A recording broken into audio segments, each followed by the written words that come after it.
Mujeres en Éxito.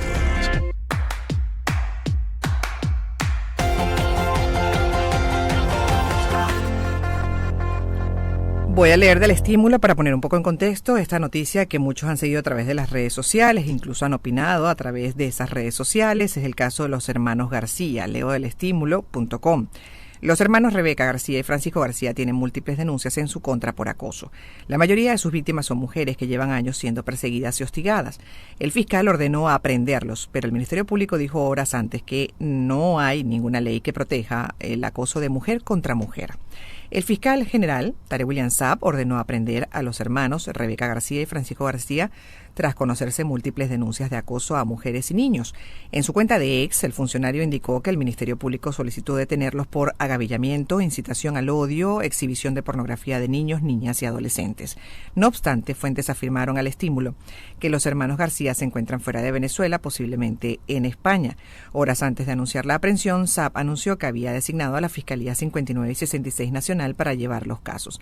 Pero básicamente esta respuesta de la Fiscalía ocurre después de que este tema ya se hizo público a través de las redes sociales, en particular por el caso de una de las víctimas que se animó, y a partir de ahí, de Andreina de Trindade, se comenzaron a sumar otras historias. Y aquí me detengo porque esto hay que revisarlo con seriedad, me parece, con el rigor que corresponde, para aprender además también como sociedades, en el caso de Venezuela, cuán preparados estamos desde el punto de vista legal, desde el punto de vista de seguridad y desde el punto de vista psicológico incluso, y desde el manejo psiquiátrico como núcleo familiar de un tema así, por ejemplo, de acoso, y en este caso de dos miembros de una familia, hermanos, jóvenes además, y durante mucho tiempo, muchos años, cosa que llama también la atención el tiempo que tomó esto para tomar acciones y hasta qué punto se han tomado todas las acciones correctas. Bueno, aquí me detengo para hablar con dos especialistas justamente. La idea es que podamos hacer un panel y aprender de ellos. Le doy las buenas tardes a quien es psicólogo y nos va a acompañar justamente para revisar ese tema conductual. Richard Pacheco, psicólogo general, especialista en personalidad, terapia cognitivo-conductual. Bienvenido, Richard. Buenas tardes. No he apagado el micro. Ahora sí está. Perdón. Bienvenido. Muchas gracias por la invitación. Ahora sí escuchamos. Yo me asusté. Y dije, ay, no lo tenemos. Y también le damos la bienvenida a Carol Moreno, politóloga con estudios de posgrado en desarrollos humanos y estudios de la mujer, directora de la Red Media Feminista. ¿Cómo estás, Carol? Buenas tardes, bienvenida. Hola, buenas tardes. Muchas gracias por la invitación. Gracias a ambos para hacer este panel y aprender de ustedes, como decía. La idea es que esto nos enseñe también, ¿no?, a actuar correctamente. De acuerdo a lo que hemos visto hasta ahora, ¿qué observaciones hacen ustedes? Empiezo con Richard, además como psicólogo general, porque yo creo que también aquí hay que atrapar lo que ha sido la reacción de la propia gente, en general de la sociedad, a través de las redes sociales. Creo que ese punto debemos también revisarlo, porque al final aquí hay dos familias, o aquí hay muchas familias afectadas. Estamos hablando de un tema, además de desequilibrio, ¿no?, en este caso de alguna patología mental, y las respuestas que también, o las cosas que se han escrito por las redes sociales sobre estos muchachos en particular, caramba, son lo menos empáticas también con esa familia. Más allá de lo que hayan hecho, a mí me gustaría que Richard Pacheco justamente atrapara todo esto y nos orientara mejor en el manejo de algo tan delicado. Sí, bueno, en primera instancia, bueno, muchas gracias por la invitación. Algo importante es definir lo que es el acoso, que es lo que básicamente se está denunciando en este caso, ¿no? Y el acoso se podría definir como el intento de forzar una relación de manera sistemática, ¿no? Para que el acoso exista, pues el acoso tiene que ser dirigido directamente hacia una persona, o sea, tiene que haber una víctima y un victimario. La intención del victimario debe ser hacer sentir inseguridad por su vida y, bueno, por su propia seguridad a la persona que pues, padece de este problema. Debe ocurrir más de una vez y la víctima efectivamente debe sentir temor por su seguridad, de acuerdo a esto, ¿no? Uh-huh. Interesante en este caso que sean hermanos, como bien lo señalabas, ¿no? Porque, fíjate, pueden haber dos hipótesis en este sentido, ¿no? La hipótesis social de cómo fue la crianza de esos chicos, cómo fue el entorno social de ellos, ¿no? Y es también la parte genética, ¿no? Si viene con una configuración que sería la hipótesis patológica, ¿no? De que probablemente pueda haber algún tipo de trastorno. Entonces, Uh-huh. ahí las dos hipótesis, bueno, la parte de social, podríamos hablar de la teoría del apego, que en algunos casos, pues el apego, por lo menos el apego evitativo o el apego ansiosos, son personas que necesitan constantemente aprobación y sentir seguridad o valor a través de la atención que otra persona puede brindarles, ¿no? Y cuando no se consigue, entonces se intenta forzar. Entonces esto puede, creo que es lo que se definió como acoso al principio, intentar forzar que esa relación aparezca para yo sentirme valioso, ¿no? Y eso tiene que ver con cómo desarrollamos nuestras primeras atenciones o relaciones significativas en nuestra vida con nuestros padres y personas allegadas a nosotros. Y la segunda hipótesis, que puede ser un trastorno de la personalidad, por ejemplo, que se divide en tres clústeres diferentes, BAD, SAD y MAD. Podríamos hablar de posible narcisismo, etcétera, ¿no? Algún tipo de trastorno del límite de la personalidad, algún tipo de histriónico, donde la persona, bueno, simplemente desea demostrar eh, que es valioso, que es amable, que es cariñoso, que tiene un valor dentro de la sociedad a través de sus relaciones con las otras personas, ¿no? Y el narcisista generalmente cuando se ve descubierto en ese espacio de querer demostrar que es mejor que los demás o que tiene cierto valor, entonces redobla sus acciones en contra de las personas que lo han descubierto y que demuestran pues las cosas negativas que pueden Mm. estar haciendo. Entonces, esto tiene que ver con el acoso, con la difamación, muchas veces por redes sociales, y con el abuso, con esto de publicar fotos de manera no, donde la persona no da su consentimiento, ¿no? Entonces, bueno, estas dos cosas son, digamos, las hipótesis que podríamos manejar sin conocer a los autores del Sí. hecho, ¿no? De hecho, aquí también alguien pone que no se debe especular sobre estas personas, que preferiblemente hablar del perfil psicológico de un acosador en general, ¿no? Que lo acaba de escribir, básicamente puede responder a un tema genético, así es, de alguna patología. Y otra también, o la mezcla, además puede ser la mezcla también de esos dos elementos, esos factores también, el ambiente disfuncional familiar. Pero ahí también quiero atrapar lo que debe ser la respuesta de uno como núcleo. Si uno como núcleo, ¿ok? Ve que hay algún hijo, por ejemplo, como padres, vamos a suponer que algún hijo está mostrando algunas características de lo que usted acaba de describir. ¿Cuál debe ser? Porque tenemos una responsabilidad como núcleo. ¿Cuál debe Claro, ser nuestra atención, nuestra acción al respecto? Aquí pasaron 7 años. sí. Lo que pasa es que muchas veces entramos en un estado de negación. Todos que cuando tenemos familiares, tenemos hijos, queremos que sean perfectos y maravillosos para la sociedad y a veces cuando notamos ciertas cosas que no nos agradan, pues nos tapamos los ojos, nos ponemos una venda para bueno, no abordar esa situación porque queremos que se va a solventar en algún momento. Lo más responsable sería la atención psicológica inmediata, asistir por algún medio con algún profesional de la salud mental, incluso un psiquiatra, que pueda abordar estos temas y dar un diagnóstico certero. La descripción que yo hice al inicio, como bien tú lo describes, pues es simplemente intentando diagramar un poco lo que es la teoría o detrás del acoso, pero obviamente que un diagnóstico certero se da solamente con el tratamiento del paciente de manera directa. Lógico. Y ahí también entonces vamos a la parte legal con Carol Moreno como politólogo con estudios de posgrado en desarrollo humano, estudios de la mujer, directora de la Red Media Feminista. Hay un elemento que llama mucho la atención y es que la respuesta ante la denuncia a esos acosos siempre fue la misma, de que no había ley que protegiera del acoso de mujer contra mujer.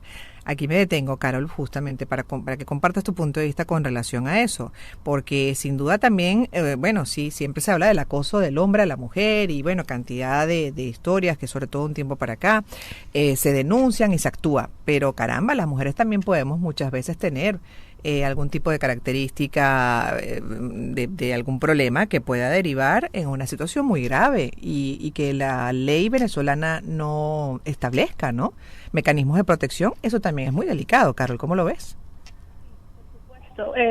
No negamos que las mujeres podamos ser agresoras en algún momento. Estadísticamente, los hombres normalmente son los agresores y las mujeres las víctimas, pero evidentemente se pueden dar otras situaciones. Sin embargo, la respuesta inicial ayer del Ministerio Público y la que ha habido durante los últimos años de este caso responde básicamente a estereotipos de género, a sesgos de género que han permeado en los funcionarios que están en esos puestos del sistema de justicia, ¿no?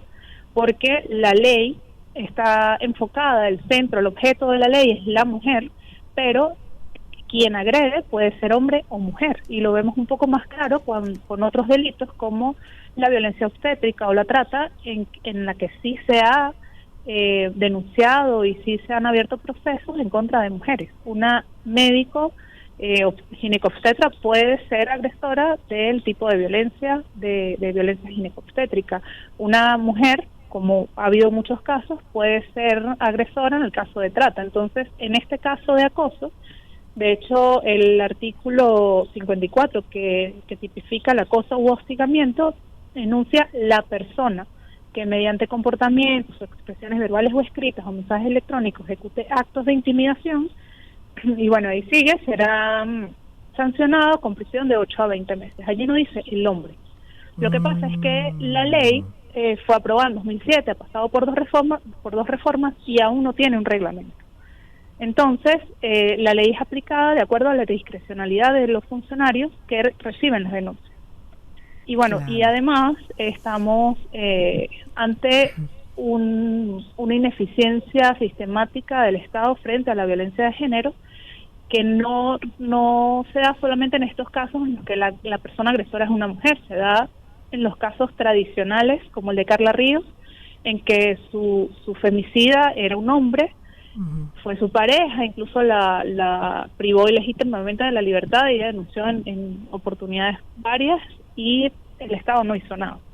Entonces, en este caso no está haciendo nada, sencillamente por los estereotipos de género que permean en el sistema de justicia y por la falta de reglamento de la ley. Wow. Claro, porque existe el marco legal. Existe, Eso es importante existe en el subrayarlo, marco legal. lo que no es la cultura para aplicarlo.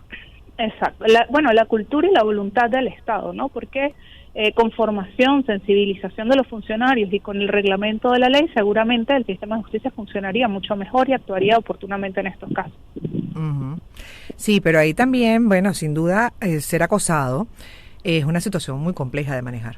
Y Por ahí supuesto. vuelvo otra vez con el tema psicológico y bueno, las recomendaciones de Richard Pacheco como psicólogo general, especialista en personalidad y terapia cognitivo-conductual, de qué se debe hacer, qué tipo de respuesta se debe dar inmediatamente, porque insisto también en el tiempo, 7 años, son muchos años y muchos casos que van saliendo, incluso de parte pues de un club de recreación también, hubo un reclamo colectivo, además sobre uno de los dos jóvenes, ¿no? En el caso del muchacho, de fotografías a menores, o sea, estamos hablando de cosas muy, muy delicadas y graves. Entonces, mucho tiempo pasó y ahí la pregunta también con Richard, por ejemplo, ¿qué tipo de respuesta se debe dar inmediatamente psicológicamente? ¿Cómo manejar esto? ¿Qué sugerencias se le puede dar a la audiencia? Porque lamentablemente esto no es nuevo, se puede decir, desde que existimos como humanidad, creo que esto también puede ser un rasgo, ¿no? De conductas humanas y bueno, muchas personas han pasado por acosos de diferentes maneras y a lo mejor seguirá esto ocurriendo en el tiempo. Entonces ahí también la recomendación, Richard. Sí. Y bueno, número uno, que no es nuevo como tú bien lo indicas, pero sí es importante señalar que está súper potenciado por el uso de las nuevas tecnologías y las redes sociales. Antes, una persona que hacía acoso sobre otra tenía, digamos, cierto límite para poder seguir eh, y efectuar estas acciones sobre otro individuo. Hoy en día, pues la tecnología facilita este recurso. Lo que se debe hacer es siempre la denuncia sistemática y constante y la protección a la persona que está padeciendo este acoso en primera instancia, ¿no? Si la persona obviamente tiene, digamos, alguna dificultad psicológica luego de haber sufrido este acoso, pues la atención psicológica es muy importante.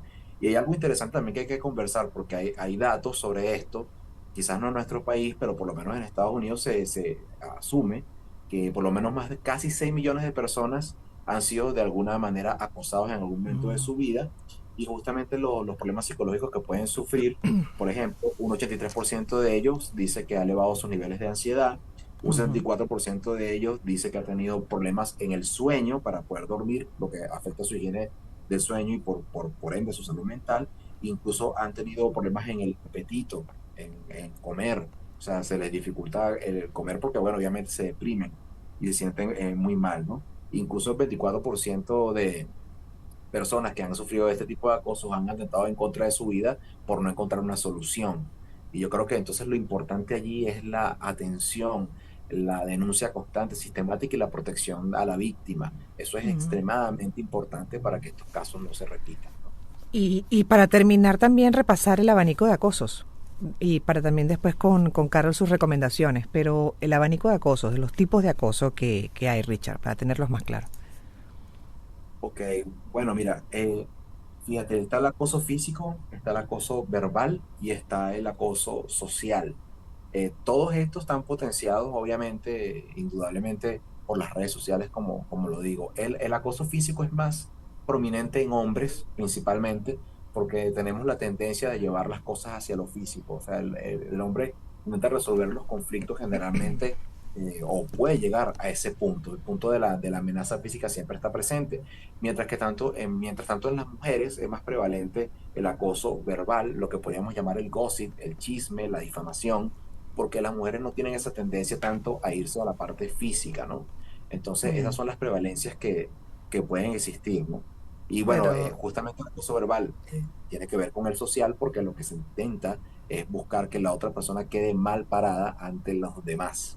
Y mm, justamente por eso que hablaba del narcisismo al principio, porque cuando el narcisista se ve descubierto en que lo que está pensando quizás no está bien, o que está haciendo cosas que son negativas, pues el difamar al otro es ayudarse a mejorar su imagen social. Y es lo que él intenta constantemente, elevarse por encima del resto de los mortales dentro de la jerarquía social, a nivel anímico o emocional, de alguna wow. forma. Por eso que tengo el segmento de conducta humana constantemente en mi programa. Es vital siempre la revisión de nuestro comportamiento individual y sus consecuencias en el colectivo.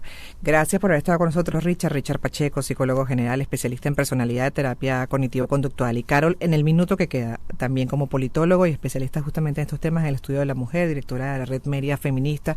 ¿Qué subrayas para terminar? Mira, creo que, bueno, nuestro enfoque es psicosocial. Nosotras creemos que la violencia no ocurre únicamente porque existe un agresor, sino porque la sociedad y el entorno lo permiten. Entonces, es súper importante que quienes están en esta situación, quienes estén pasando por situaciones similares, busquen apoyo.